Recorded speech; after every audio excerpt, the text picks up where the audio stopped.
राम राम सभी को। राधे राधे। जय श्री कृष्णा। आप सबका स्वागत है हमारे YouTube चैनल में। दैनिक श्री शिव महापुराण कथा में आप सभी सादर आमंत्रित हैं। कृपया कथा के साथ बने रहिएगा। तो आज का अध्याय है देश, काल, पात्र और दान आदि का विचार। बोलिए श्री शिव शंकर भगवान की जय। श्री शिव परिवार की जय। तो चलिए कथा में प्रवेश करते हैं, बने रहिएगा कथा में। ऋषियों ने कहा, समस्त पदार्थों के ज्ञाताओं में श्रेष्ठ सूत जी, अब आप क्रमशः देश, काल आदि का वर्णन करें, इसके बारे में विस्तार से बताएं। सूत जी बोले, महर्षियों, देवयज्ञ आदि कर्मों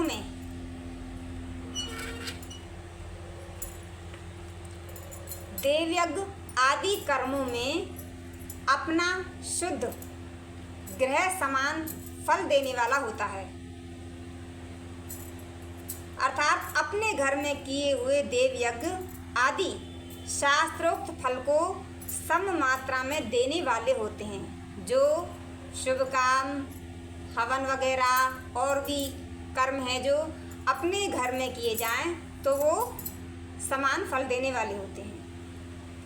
गौशाला का स्थान घर की अपेक्षा 10 गुना फल देता है। अगर गौशाला में जहाँ गाय बंधती है तो वहाँ अगर ये कर्म करवाया जाए क्रिया तो वो अधिक फल देती है। जलाशय का तट उससे भी 10 गुना महत्व रखता है। जलाशय जल के किनारे अगर कराया जाए तो उससे भी ज़्यादा 10 गुना फल देता है। तथा जहाँ बेल, तुलसी एवं पीपल वृक्ष का मूल निकट हो, जहाँ ये वृक्ष लगे हों, उनके पास वह स्थान जलाशय के तट से भी 10 गुना फल देने वाला है। देवालय को उससे भी 10 गुने महत्व का स्थान जानना चाहिए। देव स्थान देवालय से भी 10 गुना महत्व रखता है तीर्थ भूमि का तट। किसी तीर्थ स्थान पर जाकर वहाँ किया जाए। उससे 10 गुना श्रेष्ठ है नदी का किनारा। उससे 10 गुना श्रेष्ठ है तीर्थ नदी का तट। तीर्थ वाली नदी जो होती है उसका तट। और उससे भी 10 गुना महत्व रखता है सप्त गंगा नामक नदियों का तीर्थ। गंगा, गोदावरी, कावेरी, ताम्रपर्णी, सिंधु, सरयू और नर्मदा, इन 7 नदियों को सप्त गंगा कहा गया है। समुद्र के तट का स्थान इनसे भी 10 गुना पवित्र माना गया है। और पर्वत के शिखर का प्रदेश समुद्र तट से भी 10 गुना पावन है। सबसे अधिक महत्व का वह स्थान जानना चाहिए जहाँ मन लग जाए। यहाँ तक देश का वर्णन हुआ। अब काल का तारतम्य बताया जाता है। अब काल के बारे में जानिए। सतयुग में यज्ञ, दान आदि कर्म पूर्ण फल देने वाले होते हैं, ऐसा जानना चाहिए। त्रेता युग में उसका 3/4 फल मिलता है। द्वापर में सदा आधे ही फल की प्राप्ति कही गई है। कलयुग में 1/4 फल की प्राप्ति समझनी चाहिए। चौथाई हिस्सा कलयुग का सबसे कम। और आधा कलयुग बीतने पर उस चौथाई फल में से भी 1/4 कम हो जाता है। शुद्ध अंतःकरण वाले पुरुष को शुद्ध एवं पवित्र दिन सम फल देने वाला होता है।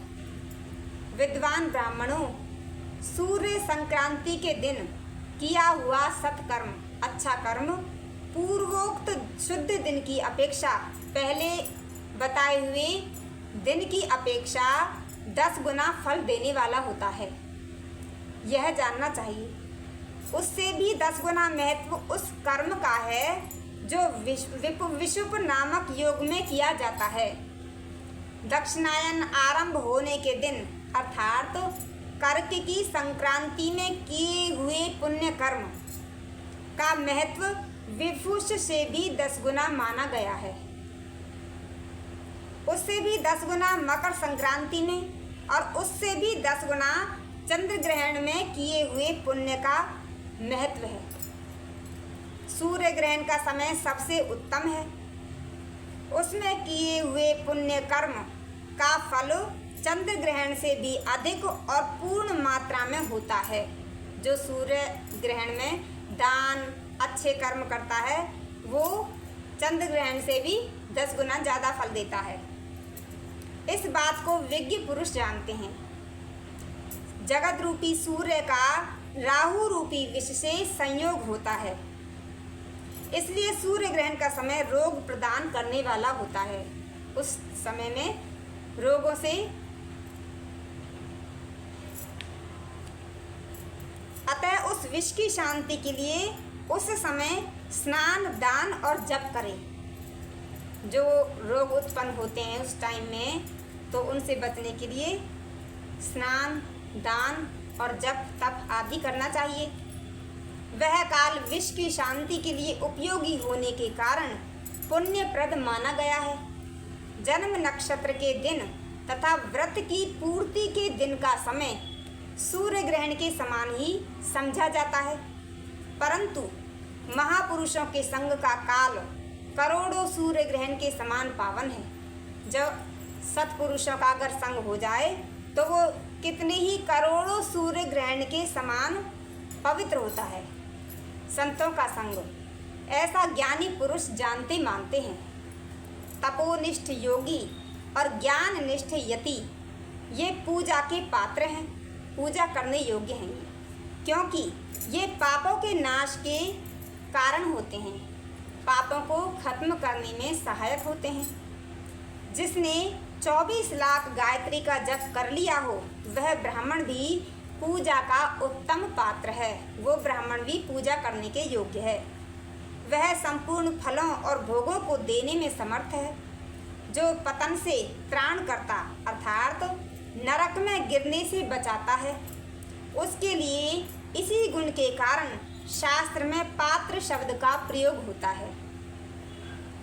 वह दाता का पातक से त्राण करने के कारण पात्र कहलाता है। गायत्री अपने गायक का पतन से त्राण करती है।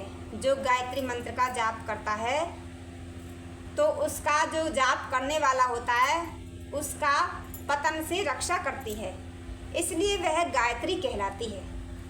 जैसे इस लोक में जो धनहीन है वह दूसरे को धन नहीं देता, जो यहाँ धनवान है वही दूसरे को धन दे सकता है। उसी तरह जो स्वयं शुद्ध और पवित्र आत्मा है वही दूसरे मनुष्यों का उद्धार कर सकता है। जो खुद पवित्र है वही दूसरों को पवित्र कर सकता है। जो गायत्री का जाप करके शुद्ध हो गया है वही शुद्ध ब्राह्मण कहलाता है। इसलिए दान, जप, होम, पूजा और सभी कर्मों के लिए वही शुद्ध पात्र है। ऐसा ब्राह्मण ही दान तथा रक्षा करने की पात्रता रखता है। स्त्री हो या पुरुष, जो भी भूखा हो वही अन्नदान का पात्र है। जिसको जिस वस्तु की इच्छा हो उसे वह वस्तु बिना मांगे ही दे दी जाए तो दाता को उस दान का पूरा पूरा फल प्राप्त होता है।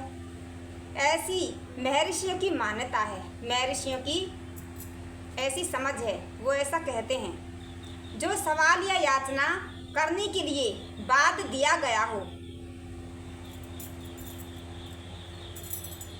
वह दान आधा ही फल देने वाला बताया गया है।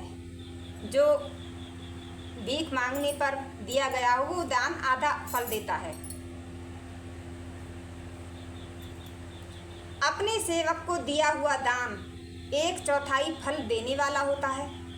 हे विप्रवरों, जो जाति मात्र से ब्राह्मण है, जो जाति से तो ब्राह्मण है और दीनतापूर्ण वृत्ति से जीवन बिताता है, गरीबी से, उसे दिया हुआ धन का दान दाता को इस भूतल पर 10 वर्षों तक भोग प्रदान करने वाला होता है। वही दान यदि वेदता ब्राह्मण को दिया जाए, वेद पढ़ने वाले को, अध्ययन करने वाले को, तो वह स्वर्गलोक में देवताओं के वर्ष से 10 वर्षों तक दिव्य भोग देने वाला होता है। शिल और उच्छल वृत्ति से लाया हुआ और गुरु दक्षिणा में प्राप्त हुआ अन्न धन शुद्ध द्रव्य कहलाता है। उसका दान दाता को पूर्ण फल देने वाला बताया गया है। क्षत्रियों का शौर्य से कमाया हुआ यानी कि अपने मेहनत से कमाया हुआ, बल से कमाया हुआ, और वैश्यों का व्यापार से आया हुआ, और शूद्रों का सेवा वृत्ति से यानी कि सेवा करने से प्राप्त किया हुआ धन भी उत्तम द्रव्य कहलाता है। धर्म की इच्छा रखने वाली स्त्रियों को जो धन पिता एवं पति से मिला हुआ हो, उनके लिए वह उत्तम द्रव्य है, उत्तम धन है, संपत्ति है। गौ आदि 12 वस्तुओं का चैत्र आदि 12 महीनों में क्रमशः दान करना चाहिए। गौ, भूमि, तिल, सोना, घी, वस्त्र, धान्य, गुड़, चांदी, नमक, कोहंडा और कन्या, ये ही वे 12 वस्तुएं हैं। इनमें गोदान से कायिक, काया का, वाचिक, वचन का, और मानसिक, मन का पापों का निवारण, ये तीनों पापों का निवारण तथा कायिक आदि पुण्य कर्मों की पुष्टि होती है। ब्राह्मणों, भूमि का दान इहलोक और परलोक में प्रतिष्ठा की प्राप्ति कराने वाला होता है। तिल का दान बलवर्धक एवं मृत्यु का निवारक होता है। सोने का दान जठराग्नि को बढ़ाने वाला तथा वीर्यदायक है। घी का दान पुष्टि कारक होता है। वस्त्र का दान आयु की वृद्धि करने वाला है, ऐसा जानना चाहिए। धान्य का दान अन्न धन की समृद्धि में कारण होता है। गुड़ का दान मधुर भोजन की प्राप्ति कराने वाला होता है। चांदी के दान से वीर्य की वृद्धि होती है। लवण का दान षड्रस भोजन की प्राप्ति कराता है। सब प्रकार का दान सारी समृद्धि की सिद्धि के लिए होता है। विज्ञ पुरुष कूष्मांड के दान को पुष्टिदायक मानते हैं। कन्या का दान आजीवन भोग देने वाला कहा गया है। ब्राह्मणों, वह लोक और परलोक में भी संपूर्ण भोगों की प्राप्ति कराने वाला है। विद्वान पुरुष को चाहिए कि जिन वस्तुओं से श्रवण आदि इंद्रियों की तृप्ति होती है, उनका सदा दान करें। श्रोत्र आदि 10 इंद्रियों के जो शब्द आदि 10 विषय हैं, उनका दान किया जाए तो वे भोगों की प्राप्ति कराते हैं तथा दिशा आदि इंद्रिय देवताओं को संतुष्ट करते हैं। वेद और शास्त्र को गुरु मुख से ग्रहण करके गुरु के उपदेश से अथवा स्वयं ही बोध प्राप्त करने के पश्चात जो बुद्धि का यह निश्चय होता है कि कर्मों का फल अवश्य मिलता है, इसी को उच्च कोटि की आस्तिकता कहते हैं। भाई बंधु अथवा राजा के डर से जो आस्तिकता बुद्धि या श्रद्धा होती है, अगर किसी के डर से भगवान में विश्वास होता है या श्रद्धा होती है, वह कनिष्ठ श्रेणी की आस्तिकता है जो सर्वथा दरिद्र है, सबसे नीची है। इसलिए जिसके पास सभी वस्तुओं का अभाव है, कमी है, वह वाणी अथवा कर्म द्वारा यजन करे। मन, स्तोत्र और जप आदि को वाणी द्वारा किया गया यजन समझना चाहिए तथा तीर्थ यात्रा और व्रत आदि को विद्वान पुरुष शारीरिक यजन मानते हैं। जिस किसी भी उपाय से थोड़ा या बहुत देवतार्पण बुद्धि से जो कुछ भी दिया अथवा किया जाए, वह दान या सत्कर्म भोग की प्राप्ति कराने में समर्थ होता है। तपस्या और दान, ये 2 कर्म मनुष्य को सदा करने चाहिए तथा ऐसे ग्रह का दान करना चाहिए जो अपने वर्ण और गुण अर्थात चमक दमक या सफाई और सुख सुविधा से सुशोभित हो। बुद्धिमान पुरुष देवताओं की तृप्ति के लिए जो कुछ देते हैं, वह अतिशय मात्रा में और सब प्रकार के भोग प्रदान करने वाला होता है। उस दान से विद्वान पुरुष इहलोक और परलोक में उत्तम जन्म और सदा सुलभ होने वाला भोग पाता है। ईश्वरार्पण बुद्धि से यज्ञ, दान आदि कर्म करके मनुष्य मोक्ष फल का भागी होता है। बोलिए श्री शिवशंकर भगवान की जय। तो आज की कथा यहीं तक बस।